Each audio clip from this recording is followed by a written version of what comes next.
कैसे हो? I hope आप लोग अच्छे होंगे दोस्तों। और ये वीडियो जो मैं सुबह सुबह बना रहा हूँ वो सिर्फ इसलिए बना रहा हूँ कि उन कैंडिडेट्स के लिए है जो कैंडिडेट्स बार बार पूछ रहे हैं सर पीएचडी का मेडिकल कब होगा, बीएससी का मेडिकल होगा कब होगा। कई चैनल्स पे जाके पूछते रहते हैं, कमेंट करते रहते हैं और उनको मैं जवाब भी दे चुका हूँ। ये आपका जो मेडिकल है ये दिसंबर से पहले कंप्लीट करा लिया जाएगा। नवंबर दिसंबर के आसपास सब कुछ प्रक्रिया कंप्लीट हो जाएगी, क्योंकि दिसंबर में आपकी जेटीसी होनी है और जनवरी में आपकी आरटीसी होनी है। इस टाइम प्रेजेंट टाइम पे हमारे ट्रेनिंग सेंटर पे आरटीसी चल रही है सिविल की, वो दिसंबर में कंप्लीट हो जाएगी, उसकी पासिंग आउट हो जाएगी। उसके जस्ट बाद आप लोग आ जाएंगे, आपकी आरटीसी स्टार्ट हो जाएगी। और आरटीसी स्टार्ट होने से पहले एक माह पहले जेटीसी कंप्लीट कराई जाती है। तो जेटीसी कंप्लीट होने से पहले आपको एक माह पहले आपका मेडिकल और चरित्र सत्यापन कराया जाता है, वो हो जाता है। उसके बाद एक महीने की प्रक्रिया टाइम लगता है और जस्ट उसके बाद आपको जेटीसी के लिए बुला लिया जाता है, क्योंकि जो मेडिकल में अनफिट हो जाते हैं उनको हटा दिया जाता है, उनको भी एक माह का टाइम दिया जाता है जिससे कि वो अपना रीमेडिकल करा सकें। तो इस तरीके से आप दे सकते हो कि 2 महीने का गैप मिलता है। जेटीसी से पहले 2 महीने का गैप मिलना चाहिए आपको, क्योंकि 1 महीने का आपका रीमेडिकल का और 1 महीने में आपकी कागजी कार्रवाई होती है मेडिकल होने के बाद। तो 2 महीना हो गया, तो दिसंबर का मतलब ये हुआ आपका सितंबर अक्टूबर में स्टार्ट होना चाहिए। ठीक है, तो सितंबर अक्टूबर में आपकी चरित्र सत्यापन की प्रक्रिया और आपकी जो मेडिकल की प्रक्रिया, इसकी प्रक्रिया स्टार्ट हो जाएगी। और इसके लिए जो इन्फॉर्मेशंस होती है जो कैंडिडेट के पास, जो आपके पास कांस्टेबल या फिर किसी बटालियन हेड से कहीं से भी जो भी आपके आता है डाकिया जो लेटर लेके आएगा, वो आपका कोई सिपाही लेके आएगा पुलिस, ठीक है।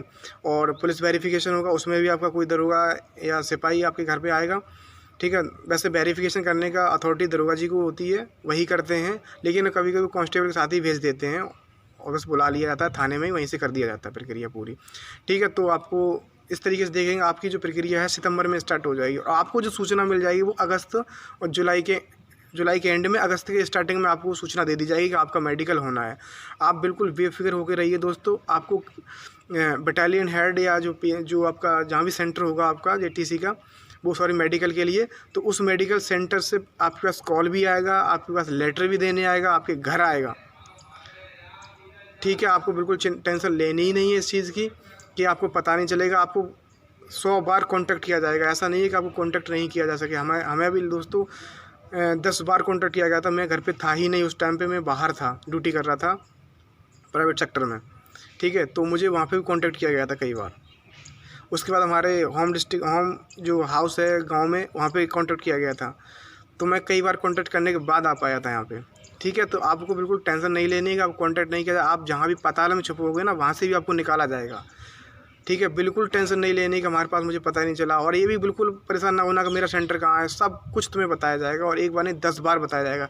जब आप फ़ोन नहीं लगेगा तो कांस्टेबल आपके घर जाएगा, वहाँ पता करेगा, ठीक है। तो आप बिल्कुल टेंशन ना लें, बिल्कुल आप बेफिक्र होकर खाएँ, मज़े करें। बस हाँ, मेरा एक रिक्वेस्ट है आप लोगों से, एक काम ना करें, आप किसी भी धरना प्रदर्शन में ना जाएँ। अभी लोग कहते हैं कि लखनऊ चलो, यहाँ चलो, वहाँ चलो, कोई भी यूट्यूबर आपसे कहता है या फिर कोई भी संस्थान, कोई भी व्यक्ति है जो पर्सनल तौर पे आपको लेके जाता है पर्सनल बेनिफिट के लिए, तो मैं आपसे कहना चाहूँगा, हाथ जोड़ के विनती है आप लोगों से कि आप उनके साथ बिल्कुल ना जाएं और आप अपनी सेहत का ख्याल रखें, जिससे कि आपके हाथ पैर आँख दाँत जिससे कहीं पर कोई दिक्कत ना आ सके और ना ही आपके नाम से कोई FIR दर्ज हो सके किसी थाने में। अगर ऐसा हुआ तो वेरिफिकेशन में दिक्कत हो सकती है आपको, ठीक है। और आप मेडिकल में भी दिक्कत हो सकती है। मान लो आपके पैर में मोच आ गई तो आपको मेडिकल में दिक्कत हो जाएगी। आपका पैर टूट गया, हाथ पैर टूट गए तो दिक्कत हो जाएगी। इसलिए किसी भी धरना प्रदर्शन में ना जाएं, क्योंकि जहाँ भी धरना प्रदर्शन होगा वहाँ पे आप गए तो आपका ये PAC का भाई और सिविल का भाई दोनों मिलकर आपको लठियाएँगे। इसलिए मैं आपसे कहना चाहता हूँ, एक हम्बल रिक्वेस्ट है, आप किसी के भी बहकावे में ना आएँ। और ये 12 जुलाई को जो जाने वाले हैं ना आप लोग लखनऊ, यहाँ बिल्कुल भी ना जाएँ। धरना प्रदर्शन करोगे लाठीचार्ज होगा। अगर लाठीचार्ज हुई तो आपके हाथ पैर में चोट आ सकती है, जिससे आपको मेडिकल में दिक्कत हो सकती है। इसलिए आप बिल्कुल ना जाएं, आप निश्चिंत होकर घर बैठे रहिए। मेरी सलाह आपसे यही है और मेरी बात भी मान लीजिए, आपका मेडिकल होगा। मैं फिर कह रहा हूँ मेडिकल होगा।